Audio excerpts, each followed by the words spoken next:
Yo, yo, yo, yo. What's good in the hood? Chicago stood up and did something. They stood up. They was not happy about Donald Trump talking about bringing in the military to police here in Chicago.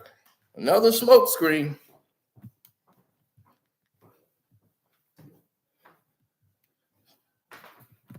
By Donald Trump. Chicago is not the number one city for crime. But he went to D.C. Now he wants to go to Chicago. It's funny. Two huge Democratic cities. But you have two Republican cities. Well, they have Republican governors. Mississippi, Memphis. And we don't see any military action over there. No even talks of it. So why are the blue states getting all of this attention? And we're just the most dangerous place ever. It's crime all over the world. But shouldn't the highest crime areas get that attention? I'm just saying.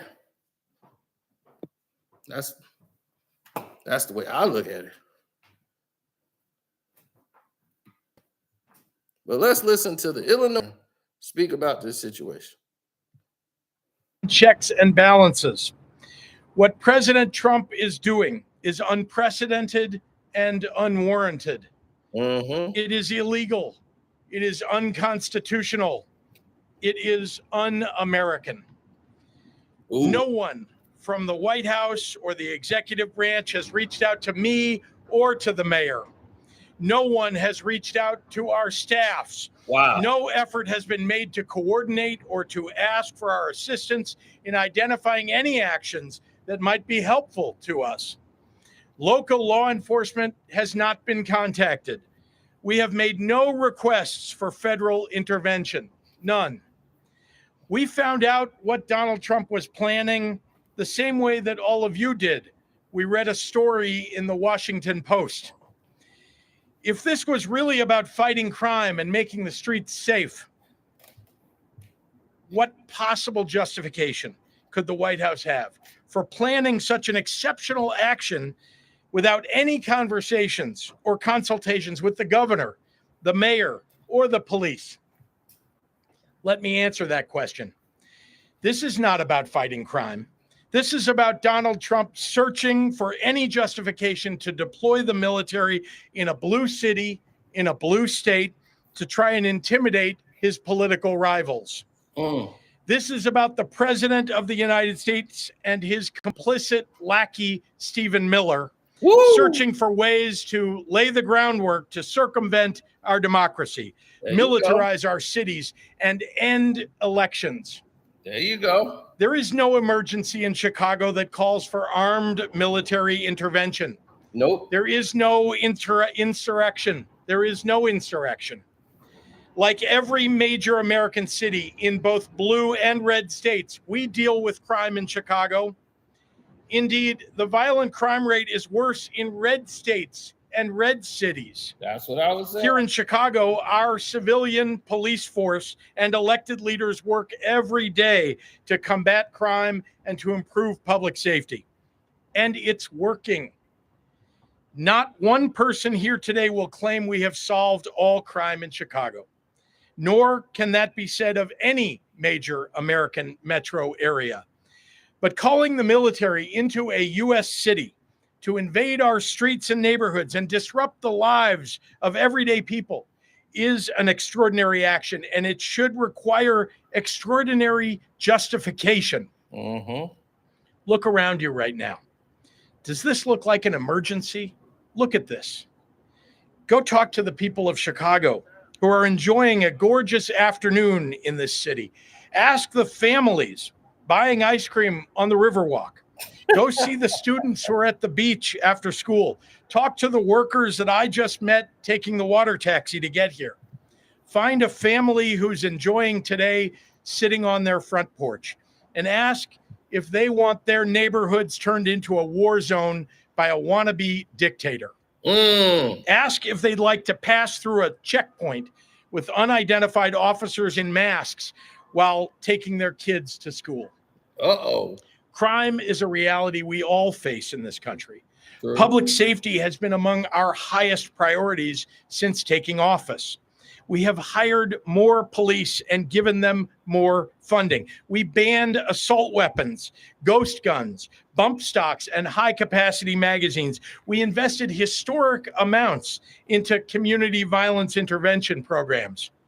We listened to our local communities, to the people who live and work in the places that are most affected by crime, and asked them what they needed to help make their neighborhoods safer. Those strategies have been working. Crime is dropping in Chicago. Murders are down 32% compared to last year and nearly cut in half since 2021. Shootings are down 37% since last year and 57% from 4 years ago. Robberies are down 34% year over year. Burglaries down 21%. Motor vehicle thefts down 26%. So in case there was any doubt as to the motivation behind Trump's military occupations, take note. 13 of the top 20 cities in homicide rate have Republican governors.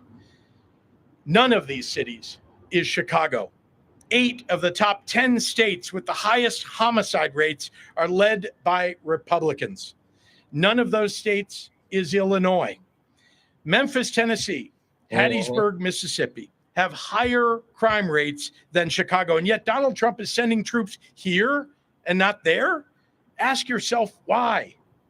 If Donald Trump was actually serious about fighting crime in cities like Chicago, he, along with his congressional Republicans, would not be cutting over $800 million in public safety and crime prevention grants nationally, including cutting $158 million in funding to Illinois for violence prevention programs that deploy trained outreach workers to de-escalate conflict on our streets.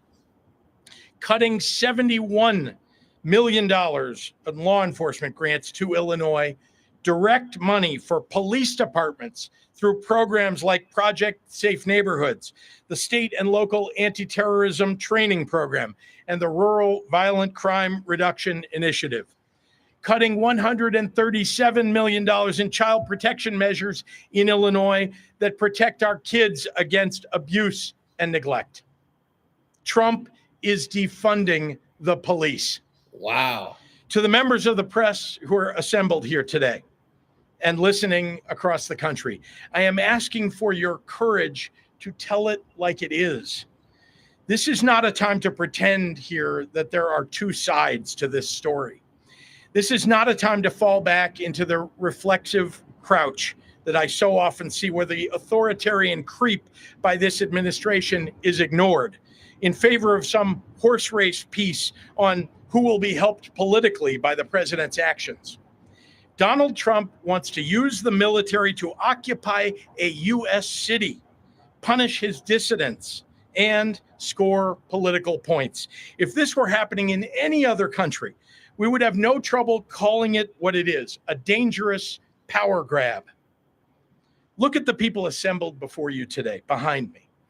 This is a full cross-section of Chicago's leaders from the business world, the faith community, law enforcement, education, community organizations, and more. We sometimes disagree on how to effectively solve the many challenges that our state and our city face on a daily basis. But today we are standing here united, in public, in front of the cameras, unafraid to tell the president that his proposed actions will make our jobs harder and the lives of our residents worse. Earlier today in the Oval Office, Donald Trump looked at the assembled cameras and asked for me personally to say, "Mr. President, can you do us the honor of protecting our city?" Instead, I say, "Mr. President, do not come to Chicago."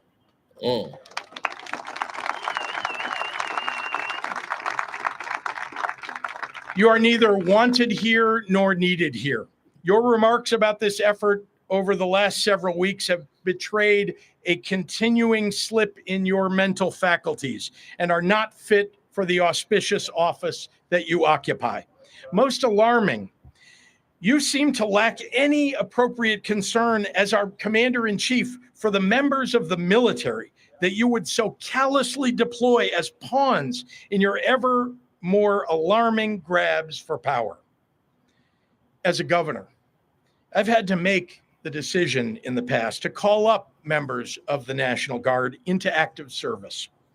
And I think it's worth taking a moment to reflect on how seriously I take that responsibility and on the many things that I consider before asking these brave men and women to leave their homes and their communities to serve in any capacity for us.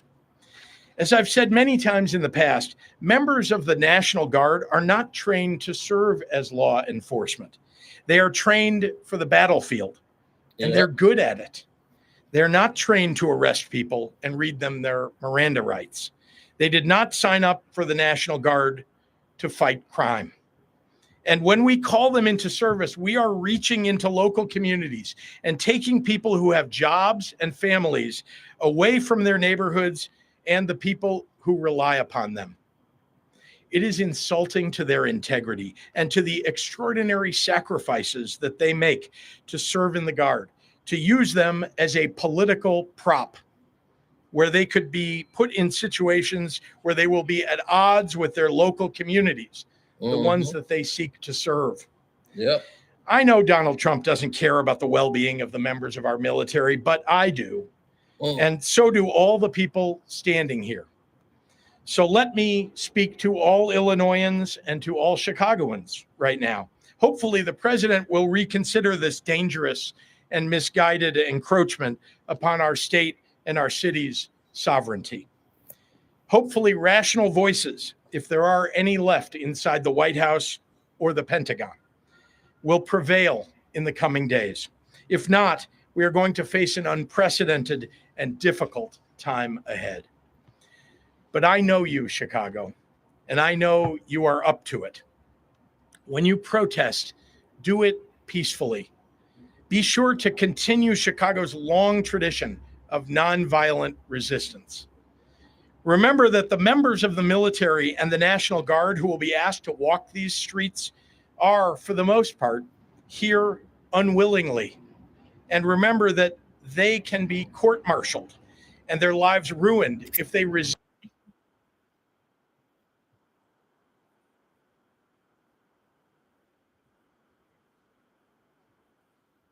To my fellow governors across the nation who would consider pulling your National Guards from their duties at home to come into my state against the wishes of its elected representatives and its people, you would be failing your constituents and your country.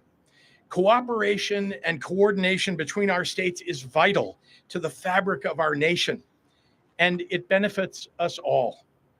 Any action undercutting that and violating the sacred sovereignty of our state to cater to the ego of a dictator will be responded to.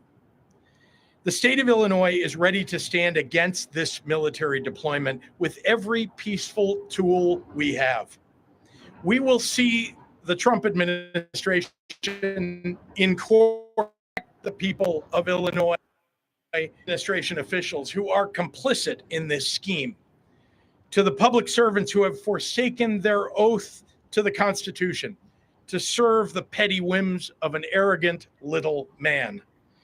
To any federal official who would come to Chicago and try to incite my people into violence as a pretext for something darker and more dangerous, we are watching and we are taking names.